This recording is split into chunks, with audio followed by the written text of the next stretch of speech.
গুটকা চিবেছিস, রোজা রাখিসনি? হ্যাঁ ভাই, রোজা রেখেছিলাম কিন্তু ভেঙে দিয়েছি। কেন রে? আর বলিস না, আজ সকালে আমি টিউশন গিয়েছিলাম, তো টিউশন শেষে বন্ধুরা টিফিন করছিল, আমি ওদের সাথে ছিলাম। তো আমাকে বললো ভাই আমাদের সাথে একটু টিফিন কর। তো আমি বললাম না ভাই, আমার রোজা আছে, আমি টিফিন করতে পারবো না। তো বন্ধুরা বললো একদিন রোজা রাখতে হবে না, রোজাটা ভেঙে দে। তো আমি বললাম না ভাই, ফরজ রোজা ভাঙতে পারবো না। তো বন্ধুরা জোর করে আমার মুখে খাবার ভরে দিয়েছিল।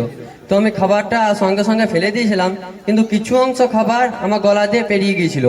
আমি বাড়িতে এসে যখন এই ঘটনাটা আমার দাদুকে বলি, তো আমার দাদু আমাকে জিজ্ঞেস করে যে তোর গলা দিয়ে কি খাবার পেরিয়ে গিয়েছিল?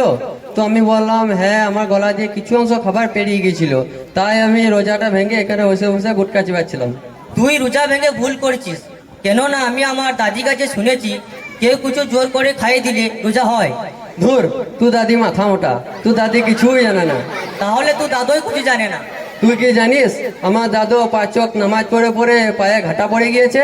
আর তুই জানিস আমার দাদি 5 ওয়াক্ত নামাজ পড়ে পড়ে কপাল কালো করে নিয়েছে? আর তুই এটা তো নিশ্চয় জানিস যে আমার দাদু তবলিগে জামাতের সাথী। তো কি হয়েছে? আসসালামু আলাইকুম। ওয়ালাইকুম আসসালাম। তো ভাই রমজান মাস চল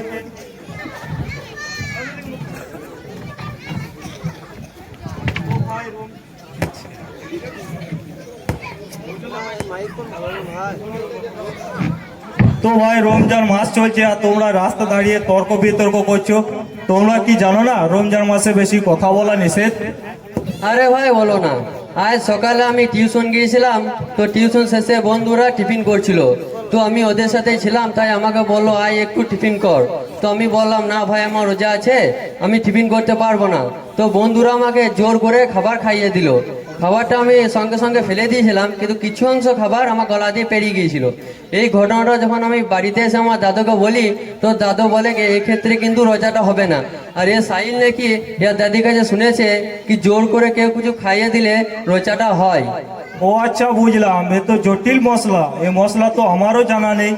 তাহলে কি হবে ভাই, এখন তো রমজান মাস চলছে, মাদ্রাসাও ছুটি, জিদের কাছে গিয়ে জিজ্ঞেস করে নেব। তো তোমরা চিন্তা করো না, আমি জানি এই সময় মক্তব ছুটি হয়, তো মক্তবে ছাত্ররা ওই রাস্তা দিয়ে পেরিয়ে যায়। তোমাদের কি 5 মিনিট সময় হবে? তাইলে আমি ওদেরকে ডেকে আনতাম, যদি কিছু জানা যেত ওদের কাছ থেকে। তাহলে ভালোই হয়, ডেকে আনেন। তাহলে তোমরা দাঁড়াও, আমি ডেকে আনছি।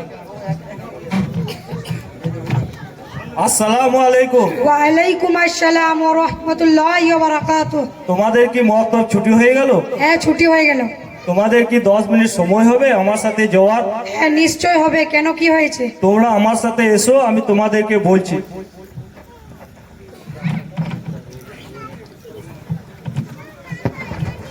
আসসালামু আলাইকুম ওয়া রাহমাতুল্লাহি ওয়া বারাকাতুহু। ওয়ালাইকুম আসসালাম। তো ভাই আমাদেরকে কিসের জন্য ডাকা হলো? তো ভাই আমাদের সমস্যাটা শোনো। এই ভাই সকালে টিউশন গিয়েছিল, তো টিউশন শেষে ওর বন্ধুরা খাবার খাচ্ছিল, তো এই ভাইকে জোর করে খাবার খাইয়ে দেয়। তো ও ভাই বাড়িতে গিয়ে বাড়িতে ও দাদুকে বলে, তো দাদু বলে রোজা হবে না। আর এইদিকে এই ভাই নাকি ওর দাদির কাছে শুনেছে যে কেউ কিছু জোর করে খাইয়ে দিলে রোজা হয়। এই হচ্ছে আমাদের সমস্যা। তোমাদের কি জানা আছে? হ্যাঁ, নিশ্চয় জানা আছে। তাহলে আমাদেরকে বলো। তো ভাই আপনাদের যে সমস্যাটা সেটা হলো যে কোনো ব্যক্তি যদি রোজাদারের মুখে কিছু দিয়ে দেয় এবং তা যদি কন্ট্রোনালির নিচে চলে যায় তো রোজা ভেঙে যাবে। তো আরও এই বিষয়টি ছাড়া আরও 12টি বিষয় রয়েছে যেগুলিতে রোজা ভেঙে যায়। নাম্বার 1, রোজা স্মরণ ছিল তারপরও কুল্লি করার সময় অনিচ্ছাকৃত কণ্ঠনালীতে পানি পৌঁছে গেলে রোজা ভেঙে যাবে। নাম্বার 2, বমি করার পর ইচ্ছাকৃতভাবে গিলে ফেললে রোজা ভেঙে যাবে। নাম্বার 3, ইচ্ছাকৃতভাবে মুখ ভরে বমি করলে রোজা ভেঙে যাবে। নাম্বার 4, কাগজ, আঠি অথবা এই জাতীয় কোনো জিনিস গিলে ফেললে রোজা ভেঙে যাবে। নাম্বার 5, দাঁতে আটকে যাওয়া ছোলা পরিমাণ কোনো জিনিস গিলে ফেললে রোজা ভেঙে যাবে।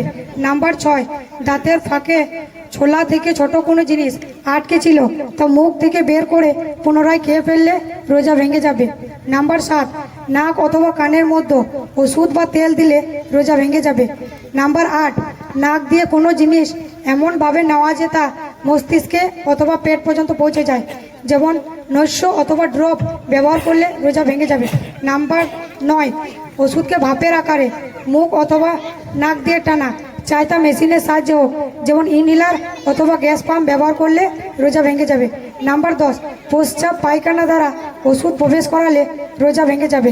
নাম্বার 11, সুবহে সাদিকের পর সেহরির সময় বাকি আছে মনে করে ইফতার করে ফেললো, পরে জানতে পারলো সময় বাকি ছিল না, তো রোজা ভেঙে যাবে। নাম্বার 12, মেঘ অথবা আধিক ধুলোর কারণে সূর্যাস্ত বুঝতে পারেনি, সূর্যাস্ত হয়ে গেছে মনে করে ইফতার করে ফেললো, পরে জানতে পারলো এখনো দিন অবশিষ্ট আছে, তো রোজা হবে না। তো ভাই, আপনারা বুঝলেন কোন কোন বিষয়ে রোজা ভেঙে যায়? জি ভাই, বুঝতে পারলাম। তো ভাই, আপনাদের এটাও জানা উচিত যে কোন কোন বিষয়ে রোজা ভাঙে না। তাহলে বলে দাও, আরো ভালো হয়।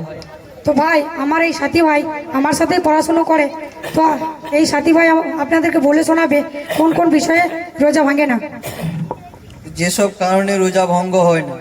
নাম্বার 1, ভুল করে কিছু খাওয়া বা পান করার কারণে রোজা ভঙ্গ হয় না। নাম্বার 2, ভুল করে স্ত্রীর সাথে সহবাস করার কারণে রোজা ভঙ্গ হয় না। নাম্বার 3, ঘুমন্ত অবস্থায় স্বপ্নদোষ হওয়ার কারণে রোজা ভঙ্গ হয় না। নাম্বার 4, মাথা অথবা শরীরে তেল বা মলম লাগানোর কারণে রোজা ভঙ্গ হয় না। নাম্বার 5, সুরমা লাগানো যদিও তা প্রভাব কণ্ঠনালীতে অনুভব হয় তার কারণেও রোজা ভঙ্গ হয় না। নাম্বার 6, সুগন্ধ লাগানো বা ঘ্যান নেওয়ার কারণে রোজা ভঙ্গ হয় না। নাম্বার 7, মেসওয়াক করার কারণে রোজা ভঙ্গ হয় না। নাম্বার 8, নিজের থুতু বা কফ গিলে ফেলার কারণেও রোজা ভঙ্গ হয় না। নাম্বার 9, দাঁতে আটকে যাওয়া ছোলা থেকে ছোট কোনো জিনিস মুখ থেকে বের না করে গিলে ফেলার কারণে রোজা ভঙ্গ হয় না। নাম্বার 10, মশা মাছি ধোঁয়া ধুলো বালি বা আটা উড়ে এসে কণ্ঠনালীতে অনিচ্ছাকৃতভাবে প্রবেশ করার কারণেও রোজা ভঙ্গ হয় না। নাম্বার 11, বমি হওয়া চাই তা মুখ পড়ে হোক তার কারণেও রোজা ভঙ্গ হয় না। নাম্বার 12, অনিচ্ছাকৃতভাবে বমি কণ্ঠনালীতে চলে যাওয়ার কারণেও রোজা ভঙ্গ হয় না। নাম্বার 13, শরীর থেকে রক্ত বের করার কারণেও রোজা ভঙ্গ হয় না। নাম্বার 14, গ্লুকোজ ইঞ্জেকশন দ্বারা শরীরে প্রবেশ করার কারণেও রোজা ভঙ্গ হয় না। নাম্বার 15, ইঞ্জেকশন নেওয়ার কারণেও রোজা ভঙ্গ হয় না। তো ভাই, তোমরা বুঝতে পারলে কোন কোন বিষয়ে রোজা ভঙ্গ হয় না। হ্যাঁ,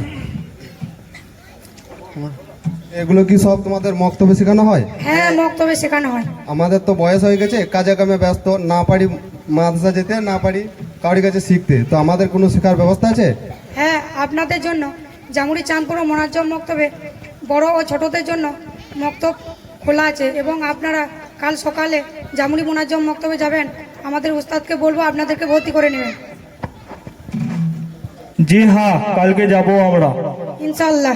ইনশাআল্লাহ, আমরা সবাই যাব। ইনশাআল্লাহ। আসসালামু আলাইকুম ওয়া রাহমাতুল্লাহি ওয়া বারাকাতুহু। ওয়ালাইকুম আসসালাম ওয়া রাহমাতুল্লাহি ওয়া বারাকাতুহু। তাহলে কালকে ইনশাআল্লাহ মক্তবে সবাই যাব, তাই তো? জি, দেখেন কত গুরুত্বপূর্ণ বিষয়। আমাদের অনেকের অনেক ধারণা থাকে যেটাতে রোজা হয়তো ভাঙবে না, অথচ আমরা ভুল ধারণা করে রোজা ভেঙে ফেলি।